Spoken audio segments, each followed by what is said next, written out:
In the words of the late George Carlin, BS is the glue that binds us together as a nation.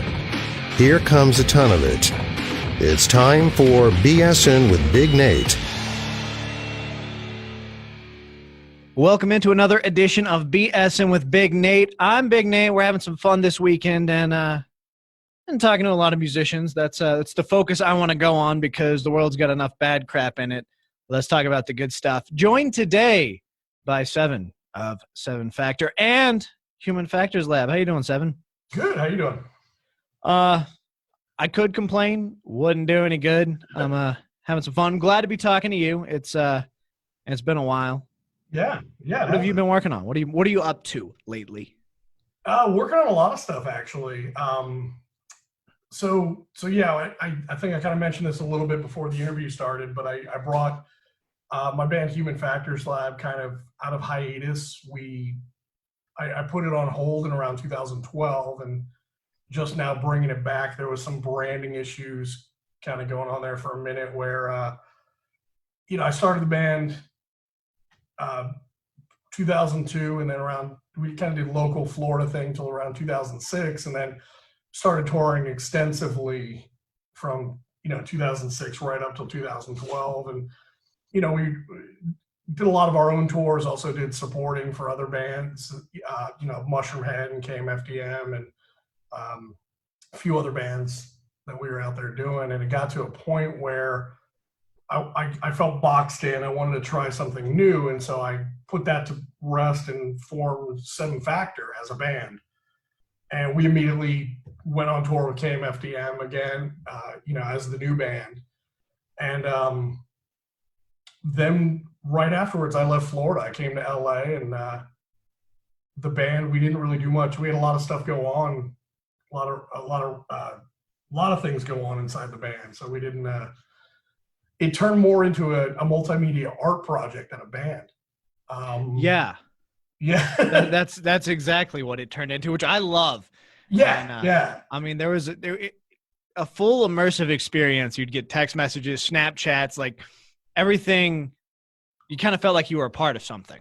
Absolutely. Yeah. And that's what it became. And so our social media took off really quickly. We went from, within a period of just a few months, we went from a few thousand followers to within 6 months, we were at a million. And a lot of that, it kind of created this thing where we were a band, but we were also doing a lot of the outside of the box art stuff, through video, like you mentioned, text messaging, Snapchat, various social media, a lot of other elements we were experimenting with. And we created this thing where half of our followers knew we were an art project and had no idea we were a band. The other half knew we were a band and had no idea why we were posting all this weird, creepy shit. So, no, it definitely was a head scratcher for some people. And like, I had talked to you throughout all of it and you kind of told me what was coming up. And yeah, I was thrilled with the execution of it. And to me, something like that, when it's mysterious like that, it's a lot of fun to watch people who aren't like fully in the know get confused. And that was something that always like stood out to me. On the social media side, you also had some interesting things happen where impersonators, you had imposters showing up as Seven Factor on Facebook. That's still going on. That's still a very active thing. There's a lot of fake pages, a lot of people impersonating me directly or Seven Factor as a brand. That's a thing. That's so bizarre. I think I was frustrated at first, but I think that I don't want to say, when bands get big or popular, but I think for sure anyone, when you're reaching a certain number of people through social media, you're going to have kind of two different things happen with the impersonators. You'll have people that genuinely appreciate and they're fans and they just kind of want to take on elements of that as their own because it speaks to them in a certain way. Or you have like the internet trolls or people that just have their own issues going on and they do it for malicious reasons, you know, and so we've encountered both at length. Yeah, it's interesting. I've ended up in some of these things just like that. There's a group on Facebook. It's called 7 Factor Fans, and it's FAN''S. Yes. Yeah, that one was, so that was actually made. I know who made that one, and he is a fan. He's just somebody who's been supportive, and he'd initially called the group 7 Factor, and he kept reaching out to us. And so I was like, well, dude, you know, he was even like, oh, should I delete the group? And I was like, no, you know, keep it, just say it's fans so people know it's not us running it. We don't run any Facebook groups, but there's a dozen of them.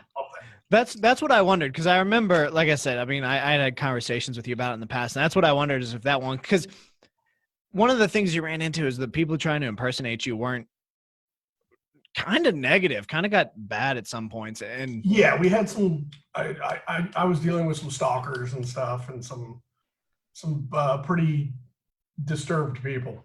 It's just for weird. sure. But so 7 Factor Fans is legit. That's good to know. Yeah, that's not run by us, but Yeah. I totally endorse that, and there's good people that are in there. But yeah, so it got to a point where with the branding, I really needed to just kind of make a choice, and I decided to go with 7 Factor still exists, but it's not a music project. It's not a band. Even though we did do one tour under that moniker, it's just an art project at this point. It's a immersive multimedia art project. And I don't really go much more into it other than that. You know, there's a lot of elements to it.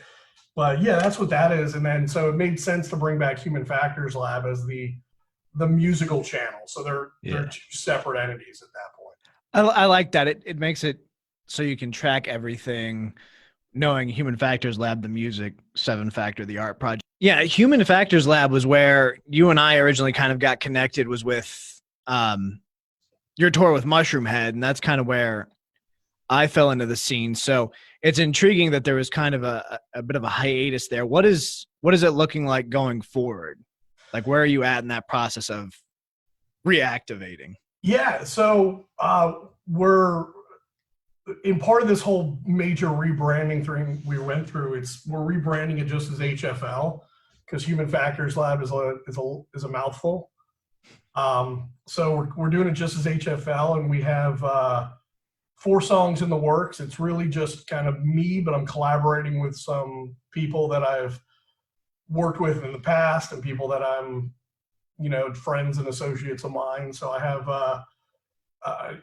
a good friend of mine, Nero Bellum from Cyclone 9. So him and I are collaborating on, he's lending some of his synthesized, you know, textures and some of the modular stuff he does. He has a very unique talent of just creating some amazing sounds and very distinctive. So I wanted to get some of that element involved. And Nero's been doing a lot of work with Tim Skold. And so through him, was able to actually get Skold involved as well. So Skold did guitars on the 4 songs that we have written right now. And I'm also working with Chris Verena again. He's going to be producing and mixing it. And so that's kind of where we are right now.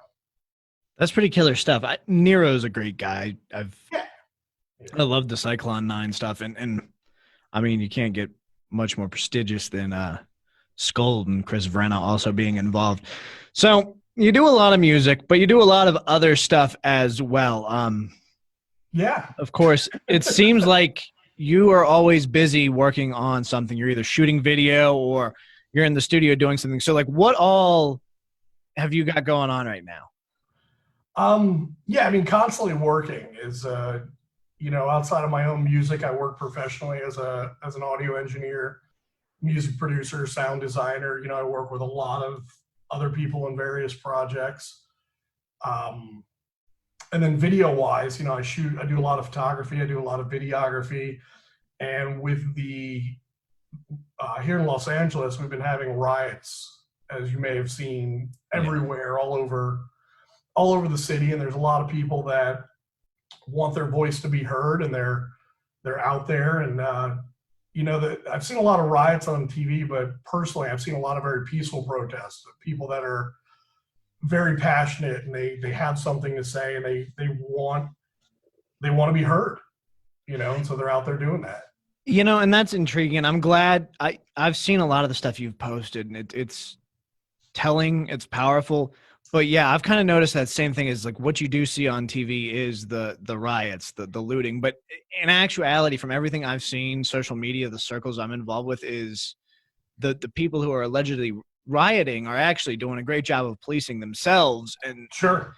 It seems like they're being misrepresented and turned into villains. There's definitely a lot of passion here, and it does have a chance to reach a fever pitch at times. Do you, when you're out covering this stuff, like is there a lot of nervousness in your gut, or are you kind of like, oh, what happens? I mean, I'll tell you what, the events I've been involved in, like I was involved in one that started off in Hollywood, very peaceful, very organized, and the organizers made it a point, like, this is a peaceful protest. And the people that were really involved in that, it started at a park, and everybody was on the same page. It marched over to another area, and other people that weren't part of the group joined, and they brought that violent element, and it turned extremely violent. There was about 15 police cars that were set on fire, and that situation very quickly turned from very calm to very dangerous, and it was amazing how fast that happened. There was another one I was involved in. They were actually in front of the mayor's house, and there was about at least 1,000 people sitting in front of the mayor's house in the street. And one thing I really took away from that is that, we're in this fairly affluent neighborhood. Cars can't get through. The people that live there have people yelling and honking, and there's all this noise of thousands of people trying to be heard outside their houses. And they're bringing them water, and they're shaking their hands, and they're saying thank you. They're not, why are you in my neighborhood, or anything like that. I saw these little girls pick wildflowers from their garden and bring it to the people that were in front of their house. It's over and over. I've seen the one thing that stood out to me the most was there's this really strong sense of community. Everybody's supporting each other. Everybody's united with this message, and cars are honking as people go by, as they drive by, just to, hey, we're a community, we're in this together. And it isn't one group of people, it's everybody.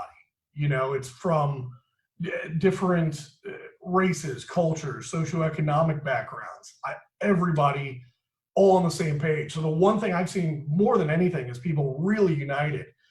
And a good friend of mine, we went to one of the downtown, the downtown ones have been a little bit worse as far as the violence. We went there, and we started at City Hall, and they marched from there down through the streets of downtown.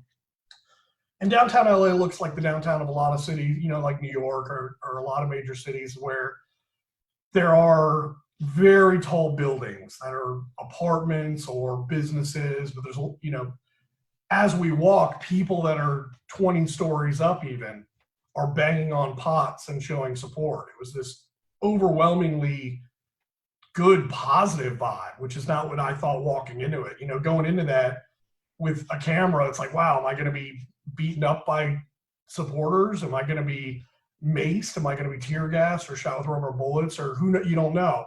Yeah. Really, really positive until we got to one area where you couldn't see too far in front of you. There's so many people. But I remember looking at my friend, I said, wow, the vibe has really changed all of a sudden. Like, you could feel in the air something was different, and we didn't know what. And almost as soon as I said that, we both got knocked to the ground by LAPD.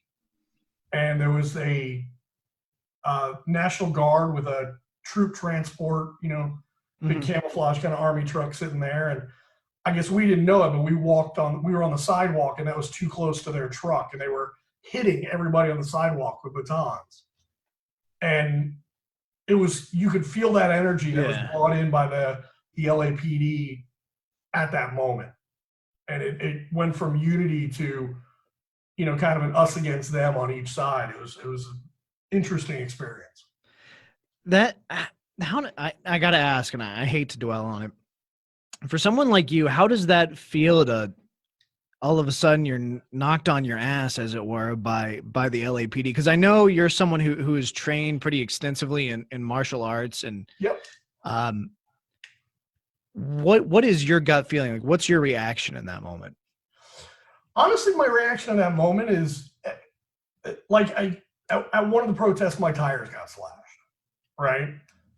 It's real easy to take being pushed to the ground or having your tires slashed as a personal attack. But for me, I have to take myself out of that emotional response and realize like this isn't about me. This isn't targeted at me. I'm not, it wasn't an attack on me. And I kind of took it, I felt it was unnecessary for the LAPD to react that way, but I didn't take it personally against me.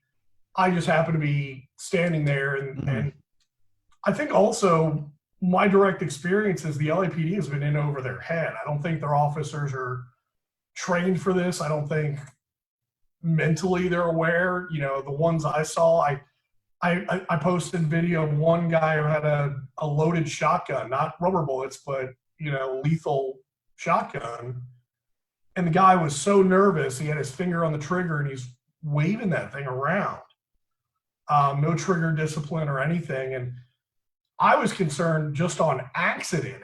If somebody set off a firecracker and startled him, somebody would have been shot, Yeah, and I mean, that's something that happens fairly regularly is that startle reaction. Yeah. So for me, I wasn't mad that I got pushed down. It just it was a reminder to be very aware that I was in the middle of an extremely volatile situation that could go off at any time, That's a good mentality to have. That's keeping calm under pressure. And I appreciate all the things I've seen you post from it. It's Oh, thanks, man. I mean, here in Southwest Virginia, we don't have a whole lot of that. So it's nice to have. We get the TV where we see everything being violent and the various portrayals of it. So it's nice to actually know someone who's there and covering it and kind of not having that skewed. So I for one, I can't speak for everybody. I am very appreciative that you're out there covering all this stuff. Yeah. I want to get back to the music side because that was the heavy for today. Right. So you've toured with Mushroomhead, KMFDM. You've done a lot of shows. Yeah. What's the best live act you've seen or toured with? Live act I've seen, I think we talked about you wearing the Ghost shirt. I know there's a lot of split opinions on this, but I think as far as a live show, Ghost is one of the best ones I've seen. Also, Skinny Puppy, I think, is really one of the best live shows I've seen. It's always very elaborate and always different. And not just visually, but sonically, they bring it 110% every time, Mushroomhead would be another one. I think, again, musically and visually, they bring a show and it's different. Those guys, there's a lot of talent, a lot of time and energy put into what they do. And I think that reflects not only in their stage shows, but their music videos are like movies, they're really great. All right. I haven't seen Skinny Puppy, and it's actually something that to this day bothers me. I had the opportunity to go see them in Seattle and I ended up having to miss that.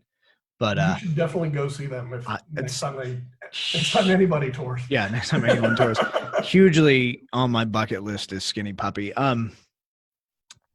But I mean, I do have to say this because I know you're the type of person who's not going to say it, but Human Factors Lab, the energy there, fantastic. Like I said, I mean, it was something that stuck out to me, and you were opening for Mushroomhead, who you put on your list. So that's saying something because Mushroomhead does have that incredible stage show, that presence. Sure. Of course, that was several iterations ago, and I've seen everything except for the current lineup. Always a solid show. Yeah. Always an incredible show. And to have Human Factors Lab come out there with that same energy and not necessarily blow them off the stage, but to be comparable, I think is a testament to what Human Factors Lab can do. And I'm looking forward to the future. Well, so thank you. with that, where can they hear Human Factors Lab? Where can they interact with you and everything you got going on? Of course, Seven Factor as well. Yeah, I mean, HFL, we have our social media up on Instagram and Facebook and our main website and stuff. It's pretty quiet there right now because we are, even though I announced that we're coming out of hiatus, we haven't really started to get that machine rolling yet until the new music and the new videos come out.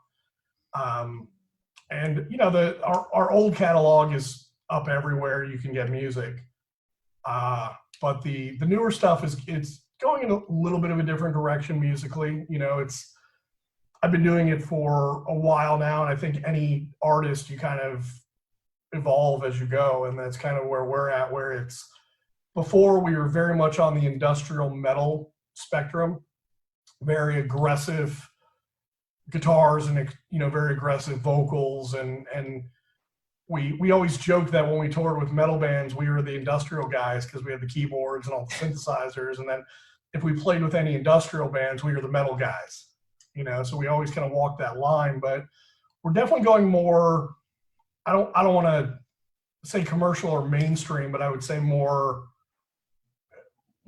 palatable to the masses, if you will, not so niche with the, you know, with the aggressive styling. So some more melodic vocals, a lot more electronic bass, but of course having Scold on guitars, he has a very unique style of playing, and it sounds like Scold, you know, playing guitar. So it's kind of hard not to have that element. But yeah, it's I'm hoping it's going to be a positive change, at least as far as how it's perceived by the fans. Excellent. Well, we'll keep our eyes out, excited to see new stuff. And thank you so much for joining me today, Seven. Yeah, absolutely, man. Thanks for having me.